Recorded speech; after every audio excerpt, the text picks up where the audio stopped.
अब आता है राजस्थान की जलवायु। मानसून क्या होता है? जो अरबी भाषा के मौसम शब्द से बना है उसको मानसून कहते हैं। अरबी भाषा के मौसम शब्द से, जिसका अर्थ है पवनों की दिशा। मतलब मानसून का अर्थ क्या है? पवनों की दिशा। मानसून मौसमी पवनों जिनकी दिशाएं मौसमी बदलने के साथ बदल जाएं। मतलब मानसून मौसमी पवनें जिनकी दशा मौसम बदलने के साथ बदल जाए का उदाहरण है। मौसमी मानसून उसे कहते हैं। मानसून का अध्ययन करने वाला प्रथम विद्वान अल मसूदी था। मानसून का अध्ययन करने वाला प्रथम विद्वान कौन था? अल मसूदी था। अब आते हैं वायुमंडल। पृथ्वी के चारों ओर गैसों का आवरण वायुमंडल कहलाता है। मतलब जो पृथ्वी के चारों ओर गैसों का आवरण होता है वो वायुमंडल। वायु दाब, वायुमंडल पर लगने वाला दाब या भार। मतलब वायुमंडल पर लगने वाला दाब वायु दाब। अब आते हैं निमनदायु भाव। निमनदायु भाव क्या होता है? जहाँ तापमान अधिक होगा, मतलब तापमान तो अधिक होगा, वहाँ वायु गर्म होकर ऊपर उठेगी और निम्न वायु दाब बनेगा। मतलब वायु तो ऊपर बनकर उठ जाएगी तो निम्न वायु दाब बनेगा। ग्रीष्म ऋतु में राजस्थान के उत्तर पश्चिम क्षेत्र में कम वायु दाब होता है। मतलब ग्रीष्म ऋतु गर्मियों में उत्तर पश्चिम क्षेत्र में, उत्तर पश्चिम क्षेत्र कौन सा है? ये देखो, पूरा पश्चिम उत्तर। उच्च वायु दाब। उच्च वायु दाब क्या होता है? कम तापमान वाले क्षेत्र, कम तापमान वाले क्षेत्र जहाँ वायु ठंडी होती है। मतलब कम तापमान हो और क्षेत्र वहाँ वायु ठंडी, उच्च वायु दाब होता है। कम तापमान और जहाँ क्षेत्र जहाँ वायु ठंडी, हवाएं कम तापमान वाला क्षेत्र जहाँ वायु ठंडी होती है। हवा हमेशा उच्च वायु दाब से निम्न वायु दाब की ओर जाती है। पेपर में आता है हवा उच्च, मतलब उच्च वायु दाब से निम्न वायु दाब की ओर चलती है या जाती है। अब आते हैं हम मौसम। मौसम क्या होता है? वायुमंडल में अल्पकालीन परिवर्तन, मतलब थोड़ी देर के लिए परिवर्तन आता है, उसे क्या कहते हैं वायुमंडल में? मौसम। कुछ माह के लिए ऋतु और जलवायु। 30 वर्ष से अधिक समावधि की वायुमंडल दशा ही जलवायु। मतलब 30 वर्ष से अधिक वो तो जलवायु, कुछ माह के लिए ऋतु और वायुमंडल में अल्पकालीन परिवर्तन, कुछ देर के लिए तो मौसम। राजस्थान का अधिकांश भाग, जो राजस्थान का अधिकांश भाग है वो उपोष्ण कटिबंध में आता है। उपोष्ण कटिबंध मतलब कि ये भूमध्य रेखा जा रही है और ये रहा राजस्थान। ये उत्तर शीतोष्ण और उष्ण कटिबंध, इन दोनों को मिलाकर क्या कहते हैं? उपोष्ण कटिबंध में। कर्क रेखा के कारण डूंगरपुर बांसवाड़ा उष्ण कटिबंध में है। कर्क रेखा के कारण डूंगरपुर और बांसवाड़ा किसमें है? उष्ण कटिबंध में है। राजस्थान के तापमान में अतिशयता व विविधता पाई जाती है। मतलब राजस्थान का जो तापमान है उसमें अतिशयता और वह विविधता पाई जाती है। पेपर में आएगा राजस्थान के तापमान में क्या पाई जाती है, आपको होता है ना अतिशय व विविधता, आप इसको देख सकते हो। जो राजस्थान जलवायु को प्रभावित करने वाले कारक कौन कौन से? मतलब राजस्थान की जलवायु को अक्षांशीय स्थिति फर्स्ट नंबर पर। राजस्थान का अधिकांश भाग कौन से वहाँ में आता है? उपोष्ण कटिबंध में आता है। कर्क रेखा राजस्थान के दक्षिणी भाग से गुजरती है। मतलब कि अक्षांशीय स्थिति, राजस्थान का अधिकांश भाग उपोष्ण कटिबंध में आता है। इसलिए अरावली पर्वत की स्थिति, अरब सागर से आने वाला मानसून पवने अरावली के समांतर होने का, मतलब जो अरब सागर से आने वाला मानसून है ना वो अरावली के समांतर होने के कारण मानसून पवने बिना वर्षा के उत्तरी भाग में आगे बढ़ जाते हैं। जबकि बंगाल की खाड़ी शाखा अरावली से टकराकर, जो बंगाल की खाड़ी से आती है ना वो अरावली से टकराकर राजस्थान के दक्षिण पूर्वी भाग में सर्वाधिक वर्षा करती है तथा अरावली का पश्चिमी भाग वृष्टि छाया प्रदेश कहलाता है। अर्थात थार का मरुस्थल में कम वर्षा करती है, खाली सिर्फ बंगाल की खाड़ी से ही होती है, क्योंकि अरब सागर का मानसून अरावली के समांतर कर जाता है। अब आते हैं समुद्र तल से दूरी। राजस्थान से अरब सागर की दूरी 400 किलोमीटर, राजस्थान से कच्छ की खाड़ी 225, अरब सागर तक दूरी 400, कच्छ की खाड़ी तक 225, राजस्थान से खंबावत की खाड़ी 275 और बंगाल की खाड़ी 2900 किलोमीटर। सबसे ज़्यादा कौन सी है? ये बंगाल की खाड़ी 2900, अरब सागर 400, कच्छ की खाड़ी 225, खंबावत की 275, बंगाल की 2900। राजस्थान की समुद्र तट से अधिक दूरी होने के कारण यहाँ की जलवायु, राजस्थान की जो समुद्र तट से अधिक दूरी होने के कारण यहाँ की जलवायु महाद्वीपीय प्रकार की है। अर्थात राजस्थान की जल पेपर में आ सकता है महाद्वीप, अर्थात राजस्थान की जलवायु पर समुद्र की समकारी जलवायु का प्रभाव नहीं पड़ता, क्योंकि अरब सागर से आती है और अरब सागर से समांतर लेकर जाती है। बंगाल से आना पड़ता तो वो दूर कर आती है। अब आते 4th नंबर पर, पहला अक्षांशी, दूसरा अरावली, तीसरा समुद्र तल से दूर, चौथा है मरुस्थल व पवनों की दिशा, और पांचवा समुद्र तल से ऊंचा।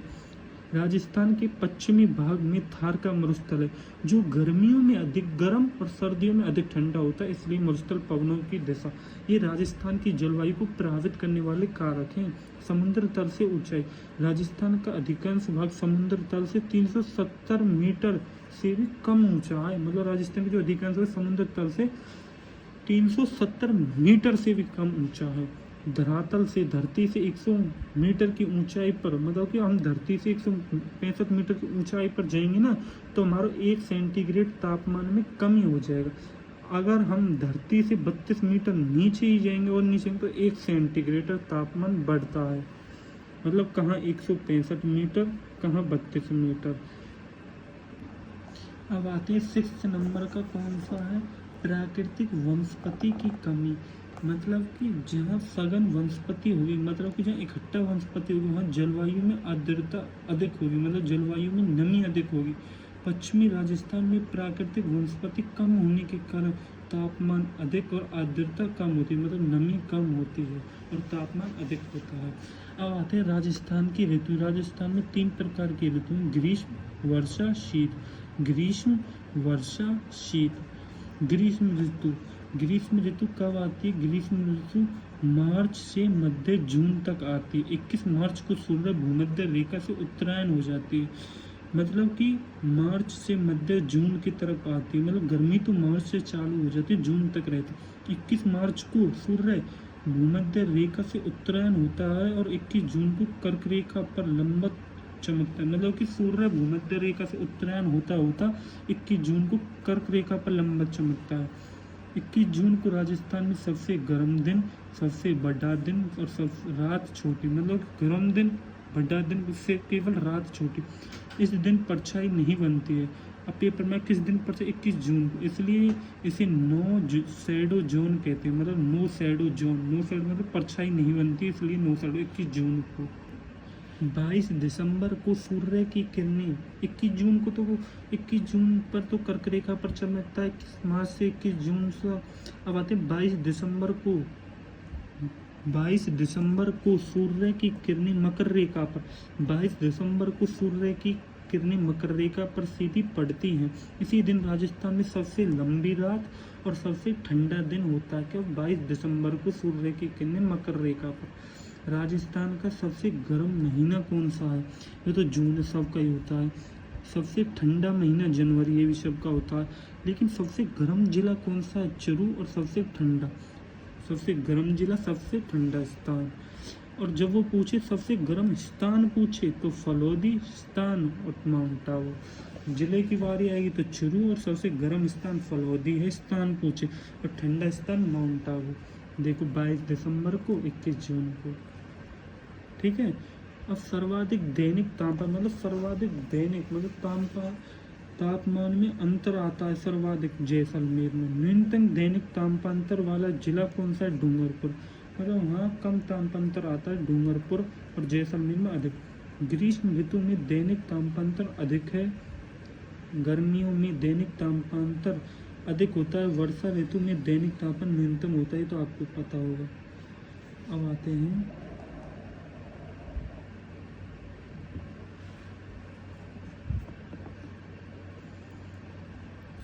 हैं सर्वाधिक दैनिक तापांतर, मतलब सबसे ज़्यादा टेम्परेचर तापांतर मतलब बदलता रहता है। सर्वाधिक दैनिक तापांतर वाला स्थान, जिला तो जैसलमेर, डूंगरपुर। स्थान पूछे चुरू, और न्यूनतम दैनिक तापमान माउंट आबू। माउंट आबू की उच्चतम ऊंचाई होने के कारण वहाँ पर न्यूनतम वो बनता है माउंट आबू, और स्थान चुरू। सर्वाधिक वार्षिक तापमान मतलब सर्वाधिक वार्षिक, जहाँ सर्वाधिक वर्षा में अंतर आता है चुरू, और न्यूनतम वार्षिक तापमान मतलब सबसे कम वर्षा हो, मतलब कम वर्षा तापमान मतलब वर्षा का कम बदलता रहता है। सबसे ज़्यादा वर्षा कहाँ बदलती रहती है? चुरू, कभी होती है कभी नहीं, लेकिन कम से कम ज़्यादातर होती रहती है डूंगरपुर में। वाष्पोत्सर्जन, जल का वाष्प के रूप में बदलना क्या कहलाता है? वाष्पोत्सर्जन, जल का वाष्प। राजस्थान में वाष्पोत्सर्जन की सर्वाधिक दर वाला जिला जैसलमेर, मतलब कुछ भी पानी डालो दम में सूख जाएगा, इसलिए जैसलमेर है। मैंने बताया था वाष्पोत्सर्जन मतलब जल का वाष्प के रूप में बदल जाना, भाप के रूप में बदल जाना। न्यूनतम दर सर्वाधिक जैसलमेर, न्यूनतम डूंगरपुर। लू क्या होती? गर्मियों में चलने वाली गर्म व शुष्क हवा लू कहलाती। बहुल्य वायु के भंवर चक्रवात सवन्य हवाएं, गर्म होकर हवा का ऊपर उठना, मतलब गर्म होकर हवा का ऊपर उठना चक्राकार कहलाते, मतलब कि बहुल्य होता है भवंडर आना एक प्रकार से।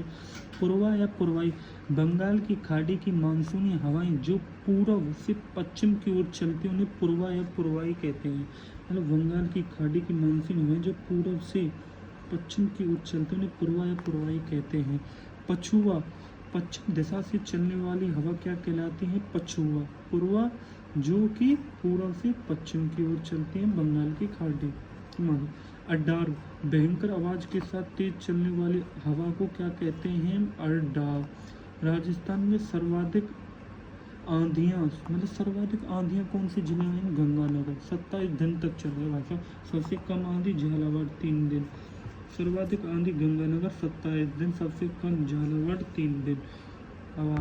अब हमारा ग्रीष्म ऋतु तो खत्म हो गया, अब आते हैं वर्षा ऋतु पर। वर्षा ऋतु कब से कब तक? मध्य जून से सितंबर तक। वर्षा ऋतु कब से कब तक चलता है? जून से सितंबर तक। वो कब तक चलता था ग्रीष्म ऋतु? वो चलता था मार्च से जून तक, और ये चलता है मध्य जून से सितंबर तक। जून माह में थार में मरुस्थल अधिक तापमान के कारण निम्न वायुदेव क्षेत्र तो बनता है, लेकिन हिंद महासागर में जल होने के कारण वहाँ कम तापमान होने से उच्च वायुदाब क्षेत्र बनता है। मतलब वहाँ वायु जल होने के कारण बनता है। हवा हमेशा उच्च वायुदाब से निम्न वायुदाब की ओर चलती है।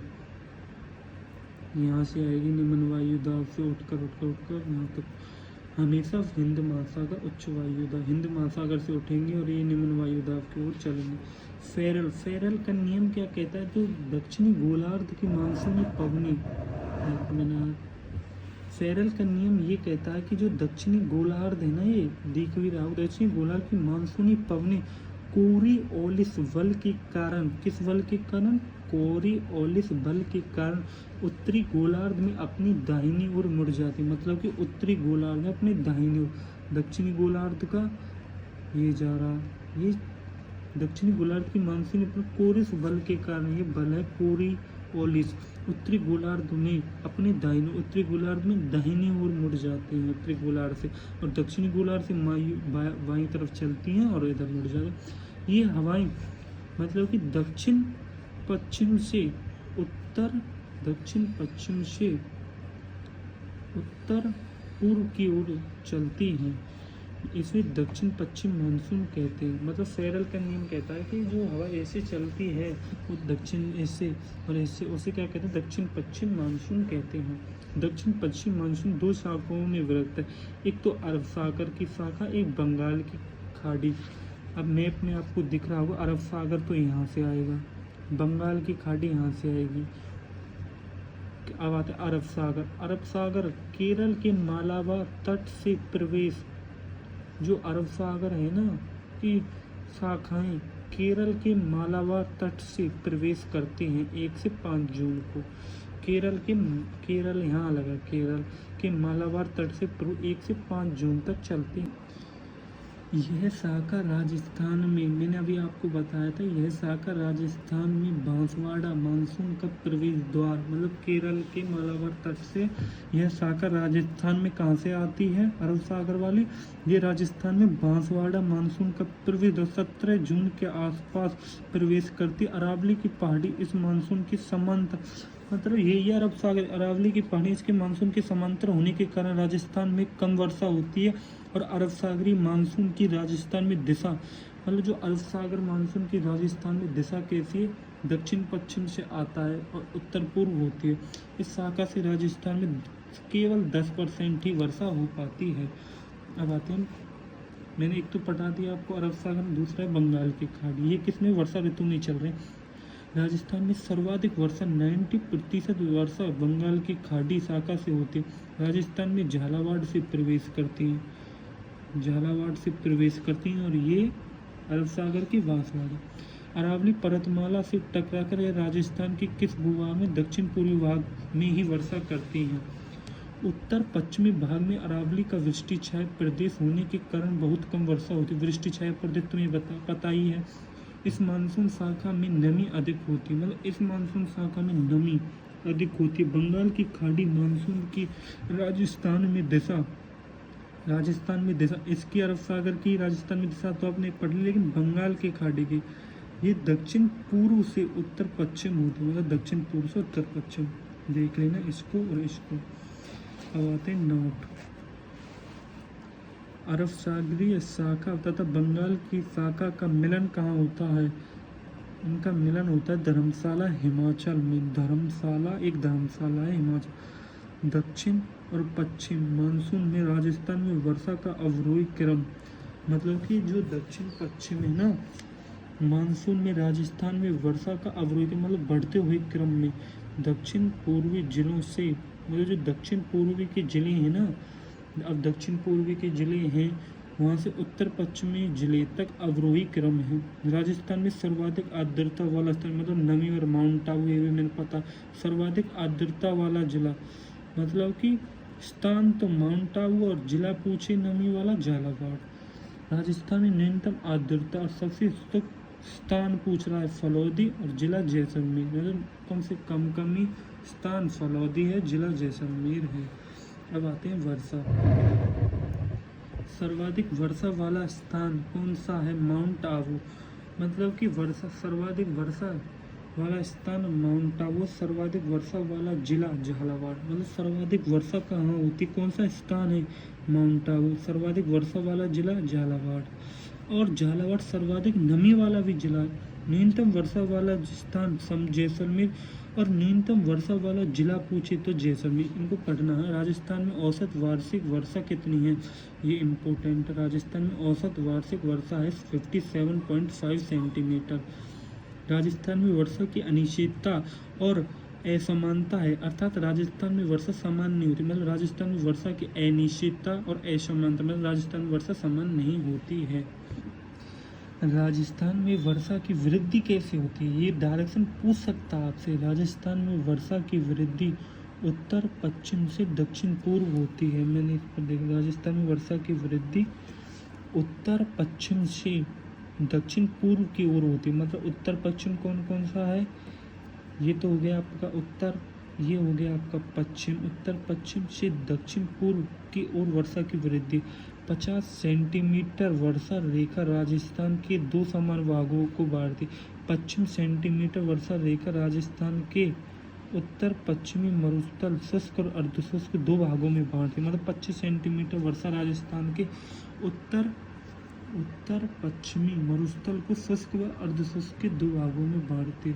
पश्चिम राजस्थान में वर्षा क्रम होने के कारण जो पश्चिमी राजस्थान है उसमें वर्षा कम होने के कारण क्या है, एक तो कम वनस्पति है, एक अरावली की स्थिति है और एक गर्म व शुष्क हवाएं हैं और जिसकी आर्द्रता घट जाती है, जिसकी नमी घट जाती है। अब आते हैं थर्ड नंबर के हम शीत ऋतु पर।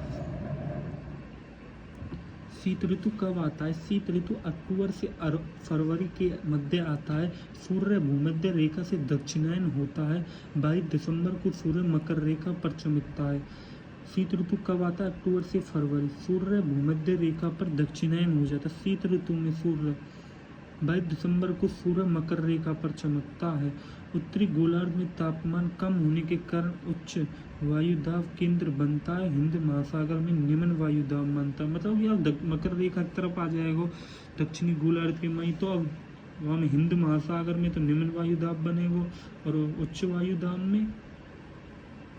वायुदाब कहाँ बनेगा, उत्तरी गोलार्ध में। अब आते हैं मानसून पर प्रत्यावर्तन काल, ये क्या होता है, अक्टूबर से मध्य दिसंबर के मध्य मानसून वापस लौटता है। मतलब मानसून उल्टा लौटता है कब, अक्टूबर से मध्य दिसंबर के मध्य मानसून वापस लौटते हुए मानसून पवनों की दिशा कैसी होती है, उत्तर पूर्व, मतलब कि उत्तर से पूर्व इधर की साइड होती है। लौटे हुए मानसून पवनों की दिशा दक्षिण पश्चिम की ओर होती है, मतलब उत्तर पूर्व से दक्षिण पूर्व, उत्तर पूर्व से दक्षिण पश्चिम की ओर ऐसे होती है। लौटते हुए मानसून से कोरोमंडल तट तमिलनाडु में भारी वर्षा होती है। मतलब लौटते हुए मानसून में कोटमंडल तमिलनाडु में भारी वर्षा। अब आते हैं मावट क्या होती है। शीत ऋतु में भूमध्य जो सागरीय चक्रवात पश्चिमी विक्षोभ के कारण जो उत्तरी पश्चिमी राजस्थान में वर्षा होती है, यही मावट है। किसके कारण, भूमध्य सागर चक्रवात उत्तर पश्चिमी राजस्थान। मावट का उद्गम भूमध्य सागर, मतलब मावट का उद्गम कहाँ से होता है, भूमध्य सागर से होता है।